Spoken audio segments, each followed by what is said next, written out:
Speaker. Mr. Vice President, don't sit yet. You're going to like this. This is the time to search for the tallest women. I don't necessarily need music to make love. That sounds so good. This is the What and the Why podcast, special Barry White edition, for the week ending the 8th of February, 2019.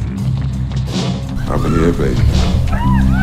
I'm ready, baby. Ladies and gentlemen, the presentational of the What and the Why podcast, Tim Marshall, and vice presentational, David Waywell.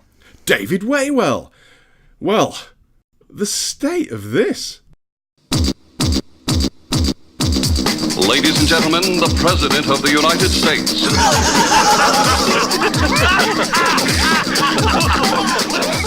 Yes, it was State of the Union week, always good for a laugh, as is Boris Johnson, who, despite being super smart, did something super stupid, as did Liam Neeson.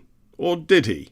Also, things we lost in the mire, spam, spam, spam, spam, and fun facts about things you may not have known about a subject you may not care about.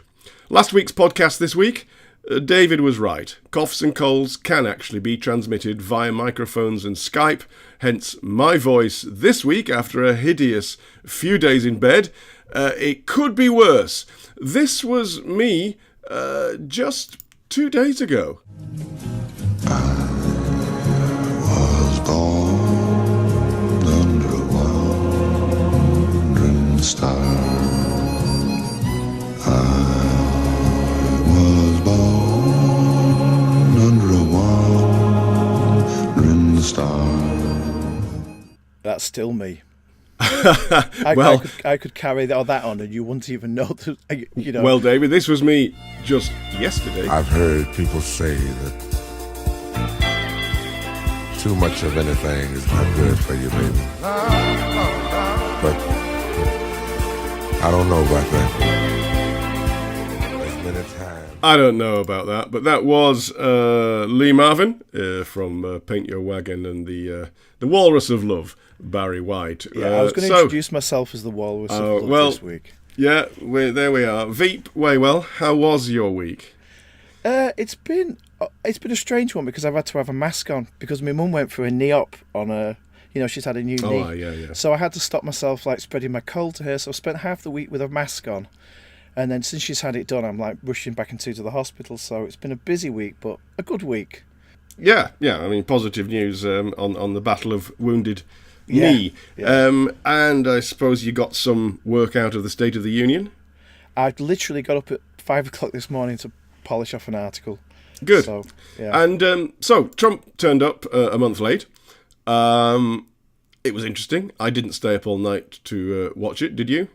I fell asleep after about 30 minutes. Well, so did that kid called Trump that was in the audience. So you're in good company. For those that didn't watch it, Mr. Trump invited a young kid whose name is Trump to watch it because the kid had been bullied at school, and the kid duly fell asleep about 30 minutes into it. So what did you make of bullying Trump? In other words, you're trolling, bullying Trump? Yeah. What did you make of it? For what the bit I did see, actually, I thought was immensely boring because he started out with this. He was trying to reach across to the Democrats and sort of say we need to do cooperation, and it was all meaningless fluff, which had no. I mean, obviously, there's no chance he's going to do that. No, but all presidents do that, don't they? All presidents do that. Yeah. The best bit was actually when he was actually spontaneous, but that's always the case with Trump. If he's spontaneous, he can actually be pretty funny and pretty personable. So when he told the Democrats to stay stood up because they're going to unlike the next bit, talking about the rising women representation, he was actually quite funny on that bit. He was. Later on, from what I've read, it just turned into his greatest hits album. I watched pretty much the whole lot later. Yeah. To try not to fall asleep, and you're right, and it's something that people that loathe him. Sorry, I loathe him, but most people that loathe him, they can't actually see that spontaneity and, in fact, sometimes that humour, and it does show through sometimes, and it is why some people actually like him. Well, this is it. I mean, I'm very critical of him, and I know a lot of people think I'm the person on this podcast who condemns Trump the most, but I don't. I actually like large aspects of Trump. I think what he brings to politics is, in a weird way, what AOC brings to politics. It's a kind of a personality, a zest for life, humour. He's rude occasionally, he's vulgar, but it kind of works. I can't get past all those things that you just mentioned to like him. I mean, are you sure you actually want to say that you like him or that you understand him? No. Well, I think there's a very fine line. I wouldn't say I like him. I don't think he's a likable person, but I like. I'm trying to think of a good comparison. He's a character you kind of almost love to hate, if you understand. Oh, for sure. He's Well, would you? Yeah, I mean, who would you rather be stuck in the lift with, Hillary Clinton or Donald Trump? Yeah. Because I'd be less bored if I was with Donald Trump. I mean, there's people I know that I don't particularly like, but I actually sometimes enjoy their company because they're funny or whatever. Well, that's why we do the podcast every week. What you don't like me? Is that what you're saying? I thought you were saying, go on, carry on. Anyway, okay, he did say we'd be at war with North Korea if I hadn't been elected. Yeah. And behind that is that Hillary Clinton, he says, would have been much more hawkish and got it wrong. Whereas, of course, he was quite hawkish. He moved a lot of firepower off the coast of North Korea. And I personally think that is one of the things that brought Kim to the table. I'm not saying that there's been much progress on it, but I think he did get Kim to the table through hawkishness. But his view is that Mrs. Clinton would have actually got them into a war. Well, that argument would imply that it's Trump's doing, but I also wonder whether there's a lot of good psychological warfare going on from Kim's side, because I think if Kim's got any sense, he should realise, as I think other dictators, strongmen realise, that you can get a long way with Trump by flattering him.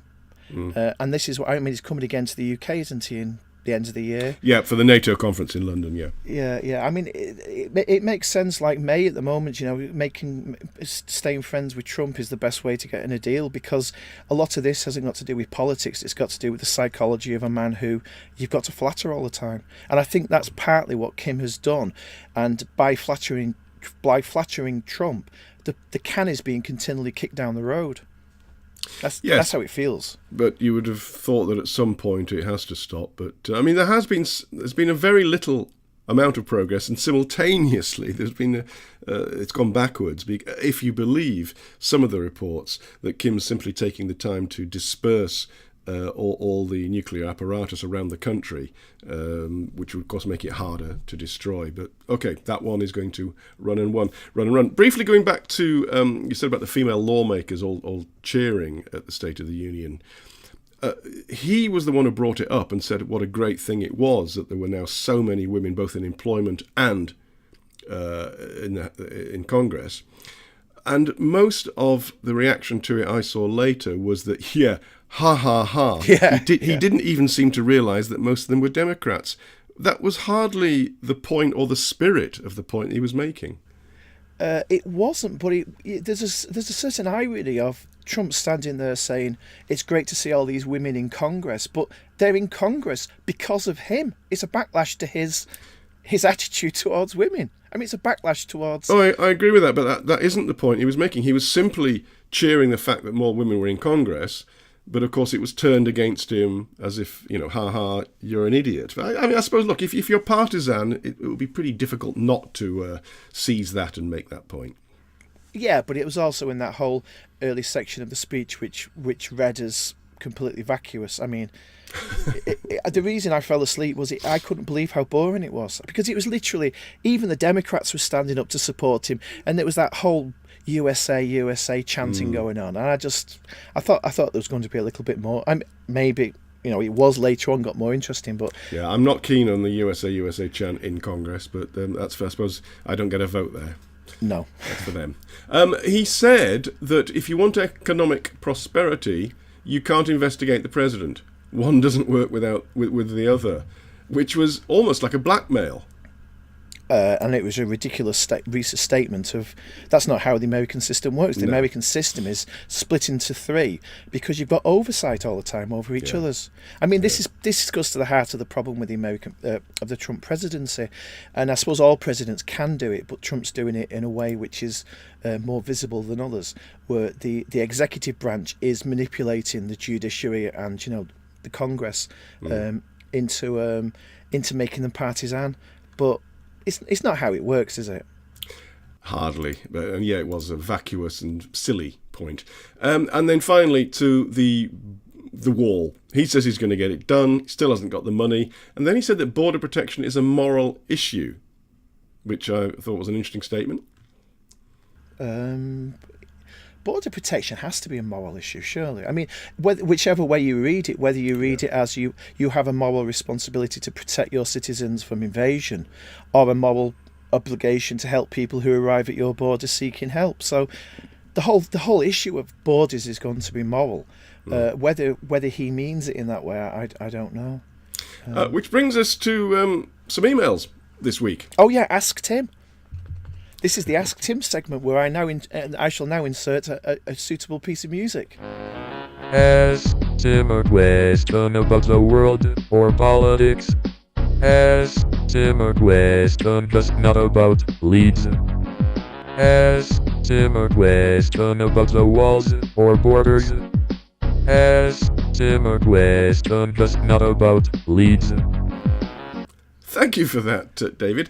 I'll take the first one. And in fact, thanks, Emir, for writing in, because it means that I can save my voice.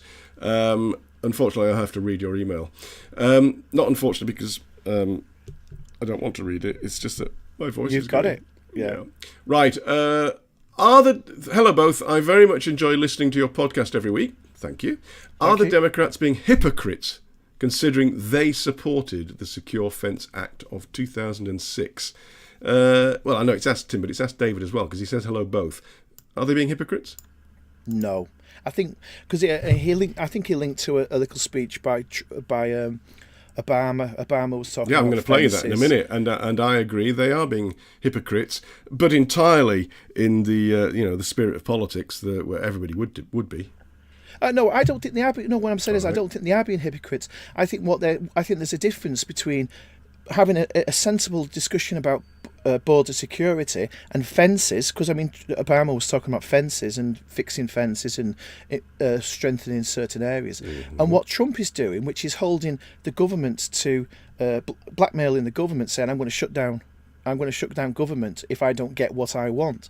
Yeah, but you can turn that round, David, and say the blackmail is by the Democrats, and I'm not making this argument myself. I'm just saying you can turn it round, because they are the ones that will not fund something that a few years ago they would have funded when it was their policy. Yeah, but they'll fund it now.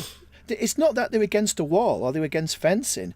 They want to do it in a rational way, not this sort of scattergun approach, which Trump says, I want to build this huge wall, I need this much money, and if I don't get my money, I'll shut down government. I mean, that's... All right, okay, I don't agree with issue, you, I think. but even if I did agree with you, there's still the aspect of the Democrats now are saying that they're the ones with the moral high ground. They are the ones that are saying things about this is disgusting, whereas let me read you from their bill that they were going to support in 2013. Not later than 180 days after the date of the enactment of this act, the Secretary of Homeland Security shall establish the Southern Border Fencing Strategy to identify where 700 miles of fencing, including double-layer fencing, should be deployed along the southern border. And it also stipulated no illegal immigrants can begin the path to citizenship until that fence is completed. And yet now they are the ones that are saying that the policies of the current president are totally immoral and evil and not helping people in trouble. Yeah. Whereas, in fact, their language was pretty similar. And President Obama, signed and praised what he called the most aggressive border security plan in our history. Yeah, I agree. But it's the difference between the wall and fencing, double-layer fencing. It's this idea that, I mean, Trump did this this TV moment, didn't he, where he stood in front of these huge prototypes of different types of wall, and it's the idea that that was going to be the model across the entirety of the southern border, and that was Trump's sort of oversimplification of the problem. And I agree with you that there is a degree of hypocrisy if they're going to turn this into an argue about, well, we don't need border security and we're open borders. I would agree that would be hypocritical of them, but I don't think they're doing that. I think it's down to that key word wall. If Trump would just lessen it and come back to a little bit more of a, as he occasionally does, and then he has actually, it. hasn't he? He's now already rode back on that it's going to be the entirety, and he's talking about sections, and also he's talking about fence as much as wall. In my book Divided, I actually quote Obama at length back when he was a senator, because there's this speech he gave, and in it he was talking about we've got to get rid of illegal immigrants, we've got to give jobs to Americans first and not immigrants, and that we've got to protect the American society. I mean, if you put his paragraph up on a screen and said who said that, most people would say, well, that would be President Trump, wouldn't it? I've got a sound clip from Obama when he was still a senator, and imagine Trump saying this. Will certainly do some good. It will authorize some badly needed funding for better fences and better security along our borders, and that should help stem some of the tide of illegal immigration in this country. Tide of illegal immigration. Tide, I mean, like I said, I'm no defender of Trump. It's just that I don't like the hypocrisy of ignoring what may or may not be negative things. I mean, you can actually make a strong case for what Obama just said and a strong case for what Trump says. But I try not to pick and choose as much.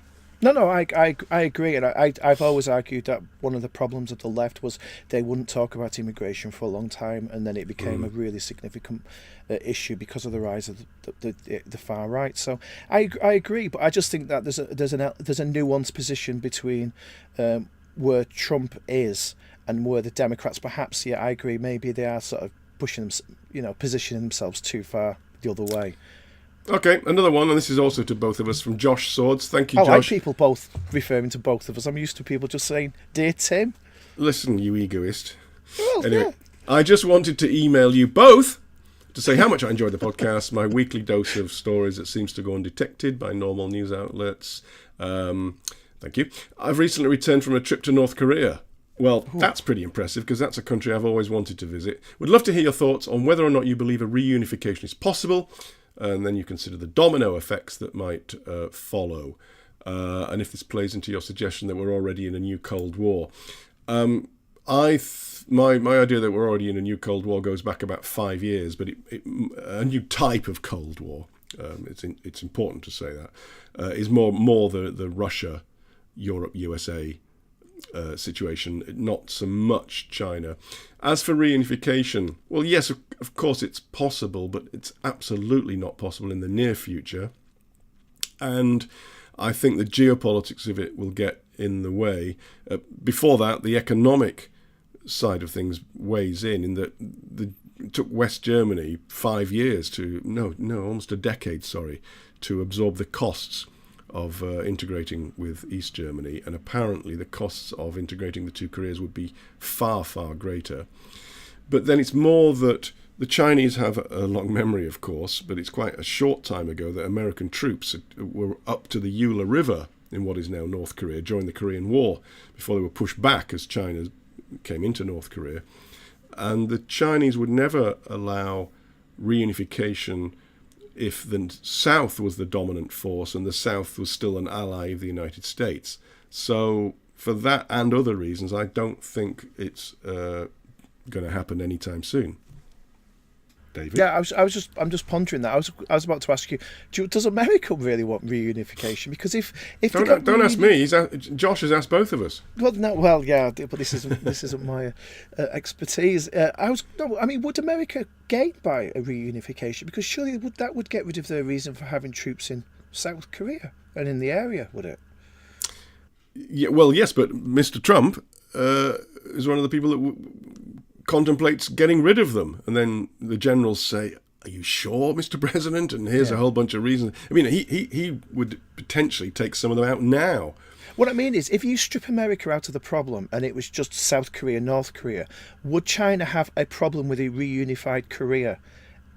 Less so if there were no US troops there. Yeah, I agree with that. That's the question I would kind of, But why would the United States withdraw troops at the moment, and especially once this current president has gone, given that its whole strategy in what it now regards as the most important part of the world is to check the advance of China, and for that it needs places like Japan, Taiwan, South Korea, Philippines, that what's called the island chain that sits in front of China. If you look at a good map of China looking outwards, you'll see there's this barrier between China and the outside world, and it's made up of US allies.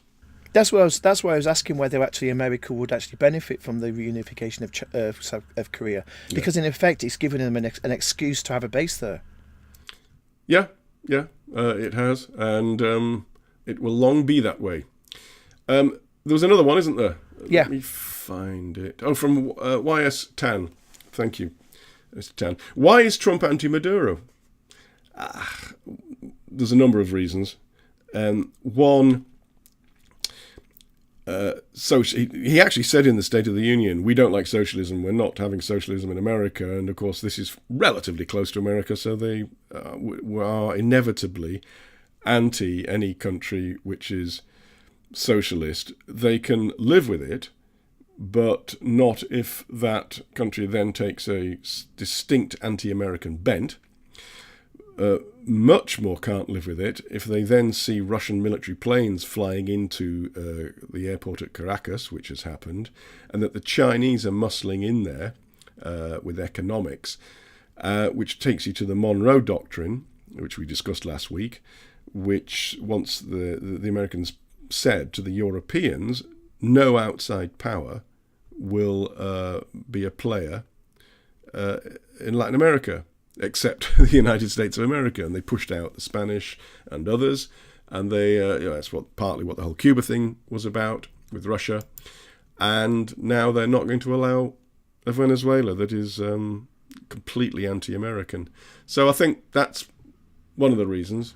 I was going to say one of the other reasons is you can't really make generalisations about anything like that regarding Trump, because yes, he does tend to sort of bias strongmen, but I think he also doesn't like losers, and if he sees a strongman losing, he'll switch sides, because the person who enjoys being friends with the bully also becomes the bully himself once that bully becomes less powerful. So I think Venezuela, that's the worry about Venezuela. It's the one area of the globe where Trump could assert some power, especially military power, with relatively little, comeback. I mean, he's not going to go into Iran, is he? Yeah. What I don't think it's about is oil.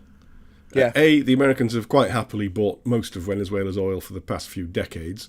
America's now almost self-sufficient in energy anyway. It's really not about oil. That's just a very useful anti-American stick with which to try to beat them. That's the whole neoconservative thing, isn't it? Whenever there's a problem in the world, it's like the neocons going after the oil. Yeah. I mean, there is some truth that oil absolutely pushes world events and indeed wars. I mean, there was no way the United States was going to let the Iraq invasion of Kuwait stand. It just wasn't going to happen, because that's in America's interest, especially in those days, to keep the oil flowing, and absolutely that caused a war. Whereas an invasion of another country that didn't have oil wouldn't cause a war. But the times have changed. They don't need Maduro's oil, even if it is the largest reserves in the world. They are almost self-sufficient, and anyway, Venezuela was selling the United States oil at the normal market price. Anyway, look, we've done half the podcast on the States. Moving on to things we lost in the mire briefly. All 29 NATO members have signed the document beginning Macedonia's year-long journey to become a member. Of course, Russia's not pleased about that. This follows that Greece and Macedonia agreed to Macedonia changing its official name to the Republic of North Macedonia. That was the last hurdle, now Macedonia can join NATO and Russia can try to militate against it. Excuse me, going back to Venezuela, the National Assembly has approved legislation outlining a timetable for a transition. It's quite important, these things, because it sets out roadmaps and for things then to happen, which is all part of the push.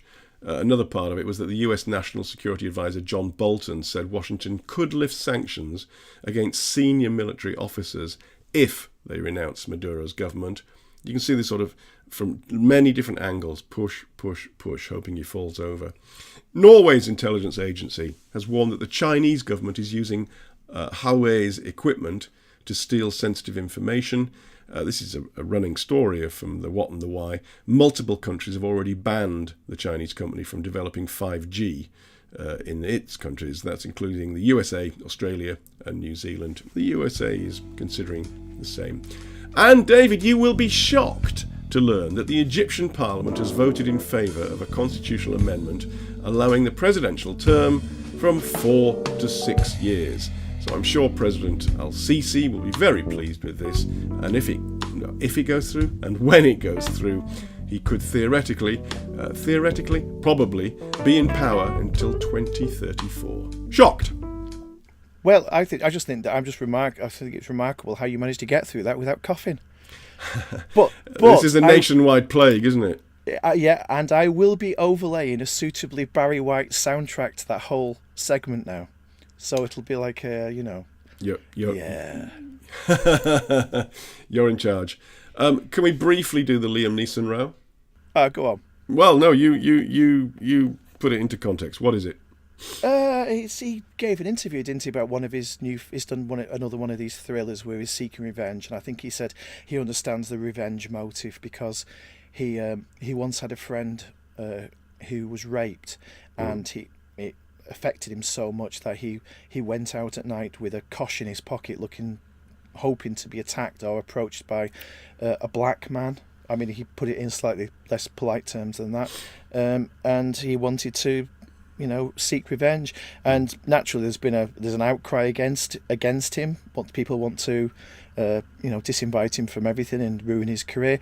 Other people, such as the Liverpool footballer John Barnes, has said he should be praised for coming out and actually being honest about past racist sentiments, and it's a better way to have a debate, which I think is the rational way to approach it.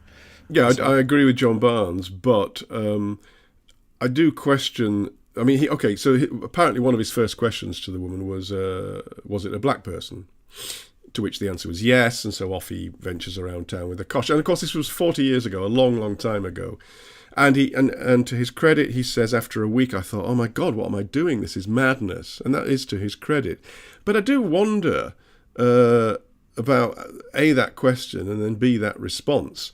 But he did go on to say, when he was questioned on American television, he said, look, if she'd said it was a Lithuanian, I'd have gone off to try and find a Lithuanian, which partially takes the race out of it. But I'm just concerned about that question. But push comes to shove. Sorry, David, I agree with Barnes. Go on. No, I was going to say, I think you have to understand the context. He wasn't an American film, a huge Hollywood film star. He was in Northern Ireland. It was a tough time. There was a story in the papers a few weeks ago, and I know we might talk about it on the podcast, but we decided we wouldn't. When a builder destroyed a hotel lobby in Liverpool with a digger, and there was a lot of laughter about it because everybody wants to seek revenge on the person who hires them and doesn't pay them. And it turned out that the guy had some issues in his life and he needed some help. And I think it's important to remember that in a lot of these contexts, if you live in a hard city or a hard town where you're struggling with the problems that life throw at you, it's easy to become unstable and irrational. And I think you've got to understand that all of us can succumb to these irrational forces, and part of being a human is understanding that we all do very, very silly and occasionally cruel things. Yeah, and as I said, he said, look, after a week I thought, oh my God, what am I doing? This is stupid, this is madness. So, all right, a plus point. And another one for relating the tale and for us to have a debate, an open debate. And Barnes is right. If all you do is simply condemn somebody who has acknowledged their sin, if you like, then nobody's going to acknowledge anything. I was going to say, no, it's just isn't one of the problems we have with Democrats in a way is that they don't seem to recognise that there's a darkness inside everybody, and all this happy clappiness can go, a little bit too far, and you've got to sort of balance things a little bit and understand that life isn't about easy answers to difficult questions. I had not exactly a similar thing, but I remember years ago I saying to a mate of mine who was black and a Londoner, and I was telling this story about when I was a kid in Leeds one night. We were driving around a really tough part of town, and the lads in the car, I'm afraid, round down the windows and were shouting the N-word at people. And I wasn't, and I took pains to, promise him, I'd never use that in my life, never will. And I could see he was suspicious, oh, well, hang on, what sort of person were you hanging around with those lads? And it was really difficult to explain to him that in those days, with some of the people I grew up with, it was relatively normal for them. I mean, I was lucky in that I managed to escape being indoctrinated or whatever through culture, and still, I just wouldn't use that word or behave that way. But, those were some of the people I grew up with. I think the words were eventually accepted. Yeah, no, I was thinking about this in different terms the other day because I was thinking about comedy, and although I never done any comedy about race or sex or anything. The one thing I've regretted in my life is actually doing a cartoon about a midget. I mean, the word midget is like problematic, little people, and it's like at the time. I mean, Austin Powers was around. You used to laugh at certain things which, just with even a few years of context, you think, yeah, maybe they were easy laughs and I shouldn't have done it. It doesn't take many years for culture to change our attitudes to things, and yeah. Oh, we could do the whole thing on that. Speaking of really stupid things, Boris Johnson. Now I will never regret doing a joke about Boris Johnson. I've met Mr. Johnson a number of times and have got on with him. I'm not tribal in my politics, so I'm not really bothered which party he's in. He is very personable. He's quite good company. He does say some interesting things, and he does some interesting things, and he's just done something very interesting. He drives up to a petrol station in southwest England, gets out of his car, and dumps 70 pages of personal notes and documents on Brexit into a bin. It's just jaw-droppingly stupid. I mean, we'll leave to one side the fact that he ought to be recycling his paper. Oh, all deliberate. Do you know what? I hadn't actually thought of that. No. You don't think... I mean, it's too obvious to be deliberate, is it? No, I wanted to talk about how incredibly smart people can do incredibly stupid things, but of course that would be incredibly smart people doing something, well, less stupid if it was deliberate. Why would it be deliberate? If he wanted to get... I've not actually noticed what was in them. Was there hang on a minute. Look, he's got a column in the Telegraph every Monday. Hang on. We were talking last week about John Bolton doing the old thick of it trick. Is it a variation of the thick of it trick? Where you leave some documents lying around and No, I don't think so. Okay, in one handwritten note, Mr. Johnson suggested there was no strategy for leaving the EU without a deal. Quote, "No deal does not mean crashing out. It can mean we're getting it right. We don't know what the strategy is. We have nothing to fear but fear itself. Fear isn't scary." Now, I think he's probably said that somewhere in a speech anyway. But hang on, he's got access to the weekly column in the Telegraph, access to the airwaves pretty much as and when he would volunteer himself. I just think what was... If you're wrong, what was he thinking? Yeah, and it fits a pattern. I mean, but this is one of the issues has lingered around Boris and his various attempts to become Prime Minister for years. It's whether he's got the character to actually... He's very bright, but apparently he's very lazy at the same time. So yeah, well, this newspaper cutting I was just reading from will now go in the recycle bin. Oh God, you're so virtuous, aren't you? I am, and signalling. Now, spam. Sexy girls for the night in your town. No, sorry, not that one. No. He's back. He's back. Do you remember last week I read you out Tony's email who wanted to contribute a blog, and that he'd saved the article on this on this link. Please click on it, which of course I didn't, and he didn't have much time to find a royalty-free image. So it'd be great if you could add a pretty picture to the blog. Well, anyway, he's back. Okay. Right. He didn't listen to the podcast. I'm not interested. If he's not a listener, we're not interested in Tony. Anyway, he says, this was the bit that I liked. Hold on. For some bizarre reason, my previous message to you was not delivered, according to a system-generate email I have gotten back. So here goes again. It would be fab if you could acknowledge receipt. So, hang on a minute. It obviously was delivered because I got it and read it out last week. So, this is spam, isn't it? It is, yeah. He's got an automated system. Yeah, and then on he goes again. I'm terribly sorry, didn't have much time. Save the document, please click here. I like this. I can write a couple more articles as and when I get some more free time. It is Tony doesn't exist. No. It is crazy busy at work after all the festivities. Yeah. And I thought, hang on, he must be Chinese because it was the Chinese New Year this week. Have a great day. Regards, Tony. Yeah, we've started to get phone calls. We used to get phone calls from a company who said they were BT, and they wanted to talk us through how to fix our internet connection. So they got me to go on the computer and to start typing things in, and I went.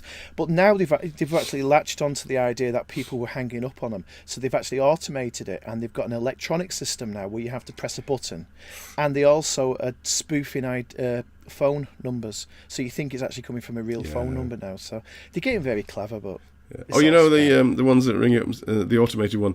Hello, you had an accident. It wasn't your fault. Is that right? Yeah. Which I always say yes, and then they put you onto. It's the old clairvoyant trick, isn't it? You get a room full of people and say, "Did somebody have an aunt called Ethel?" And like in a room of 100 people. There's bound to be somebody who had an aunt called Ethel. It's the magician's trick. There's a great magician's trick where you just take a pack of cards, throw it into the audience, and get a person to pick a card out, and you'll say it's the Ace of Spades. And 51 times out of 52, it's wrong.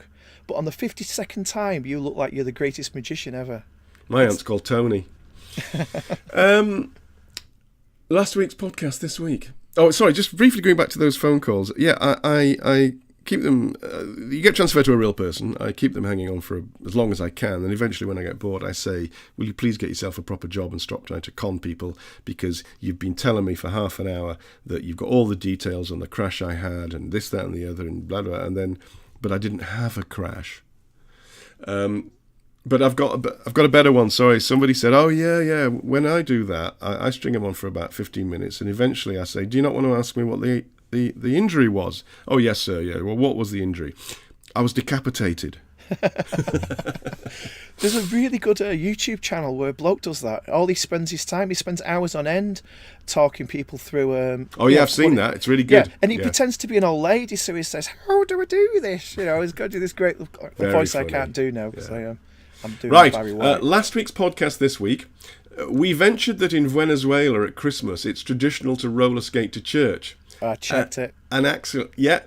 It's true, yeah. It's true. Mostly in Caracas, but it is a thing. People roller skate. I think that's fantastic. What I didn't do was find out why. I mean, it can't be an old tradition, can it? Because I did actually find myself looking up the history of roller skates. The first roller skate was like 1780s things, so I thought, well actually, my argument's going to be defeated here, so I kept quiet. You know what? We should have done this week's facts on roller skates, but David, it's that time. Are you ready? I am. I'm shackled to my chair to this week. Now, do you know where that's from? It's not Barry White, so I'm disappointed. You said last week that every single week you would... Oh, it's Das Boot. It's Das Boot. Oh, the one week I didn't say it. So, to the facts, which this week I wish now had been about roller skates, but aren't. Can you guess what they are about? Barry White? Close enough. State of the Union. Oh. But before we get there, can you remember a single fact about roller skates other than the date they were invented? No. Well, remind me when they were invented. 1780, I'm guessing. It was very, very old. Yeah. Technology. Well, considering that the 1780, that's just 10 years before the first State of the Union message that was given by George Washington. I'm going to have to look it up now, aren't I? Yeah. Well, I'm kind of surprised that, I mean, the wheel was invented, in the Stone Age, or, whenever it was invented, and it's taken thousands of years to get to roller skates. Anyway, facts about the State of the Union. As I said, 1790, shortest address, George Washington's, 10 minutes. I love this one. During the State of the Union, one cabinet secretary remains surrounded by Secret Service agents somewhere else, waiting to become president if the incumbent falls under a bus. This designated survivor becomes the president if everyone above him or her in the presidential line of succession dies in a crisis while the State of the Union is being given at the House. I mean, traditionally, I don't think the State of Union was always given by the president. I think they were often read out statements sent by the president, yeah. Yeah, I mean, they were his State of the Union, but, yeah, they weren't always. I think they were for the first few decades, and then for a whole bunch of decades it was written, and I think, and this is from memory, Woodrow Wilson, in the early part of the 1900s, reintroduced it, and ever since then it's been given. Well, actually, I was writing about it this week, and one of the facts I discovered was, do you know the last president who didn't say the State of the Union is strong or stronger? No. Was Ford. I think it was like in difficulty or something, or challenging. Oh, or something. wow. Well, it was, wasn't it? Because he came in after Nixon had been, he wasn't, Nixon was impeached and then decided to sting his hook, basically. And of course, they really were in a crisis. It was after Watergate, after, the very end of Vietnam, where they were clearly beaten. I think the economy wasn't exactly going gangbusters. That's I didn't know that. That's interesting. Thanks. But because it struck me because it seems a completely meaningless phrase every time you hear it. The State of the Union is strong. Well, it seems a bit of an oversimplification of a hugely complicated. Nothing wrong with oversimplifications, but the very story you just told tells us that is their belief at that given time, that it's strong. And that's why it was so interesting that Ford said, what was his words? I'll have to. I don't know where. I can't remember what it. I'll look it up in a minute because I've just discovered that the roller skate was first used in 1743. But go on. Thank you. Since the 1982 address, it has become common for the president to honour special guests sitting in the gallery. Now that's interesting in and of itself, given that this kid called Trump was in this week. But what they're known as is more interesting. President Ronald Reagan was the first to do this, and it has inspired a new term.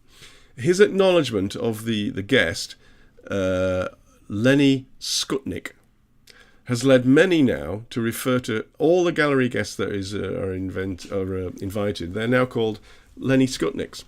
So, as in, how many Lenny Skutniks are coming this year? Bill Clinton delivered the longest lasting State of the Union speech at about 90 minutes. I've not timed Mr. Trump's, but I think it was the third longest, I think. Right, it's around about the 90-minute mark. Yeah, it was. The longest applause interruption during an address clocked in at 52 seconds. This was in 2007. That's a long time to be applauding during a speech. It was in 2007. George Bush honoured Staff Sergeant Daniel Clay, who'd been killed while serving in Iraq. Some Congress members camp out all day to get an aisle seat at the State of the Union. It kind of explains all those eager types you see reaching out to him, as he walks in. I mean, he's not exactly walking up Wembley steps to receive the FA Cup. It's not like this is an important moment or anything. They all just want to get on telly. I think they were trying to sort of make cases about various things. They were trying to give him gifts and things. It was... Yeah. Anyway, Gerald Ford said the State of the Union was not good in 1975. Yeah, well, you say that's oversimplification. I think that sends No, I'm not saying that's an oversimplification. I'm saying the oversimplification was everyone since has said it's strong. Yeah, well, let's just hope that next year nobody says, we're all screwed. Well, imagine the panic that would set off. Now, I want you to name the first president. Well, that's really George Washington. Yes, I was going to say the first three, then I realised I couldn't get that either. I can do all of them. I've memorised them. It's my party trick. Yeah, I know. It leaves people silent as well. Yeah. Sorry. Go on then. George Washington, Adams, Jefferson, Madison, Monroe, Adams, Jackson. Do you want Stop. to go? I can do it from like from probably Roosevelt, the second one, but that's simply because of a study of history. Not. Anyway, listen. It's a memory trick. That's all it is. Yeah. Well, you say it's I walk through the house and I have a present attached to different objects in the house. That's all it is. I know. I'm going to. Well, you're going to love this song. I've found. You don't need it, but you can sing along to it after you say goodbye. Can I do it in a Barry White way? That would be even better. Say goodbye. Goodbye. Goodbye. I leave you with the President's song.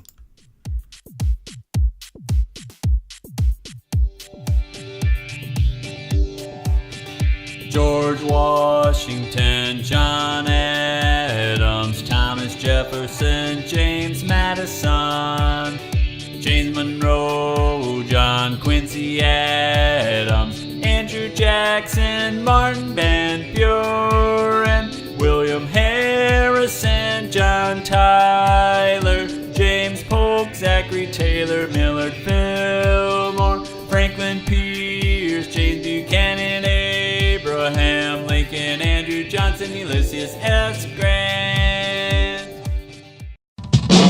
The end is in sight. The colourful phrase used by a charismatic figure. This is the Trump shutdown. Thank you, God bless you, and God bless the nations of the world.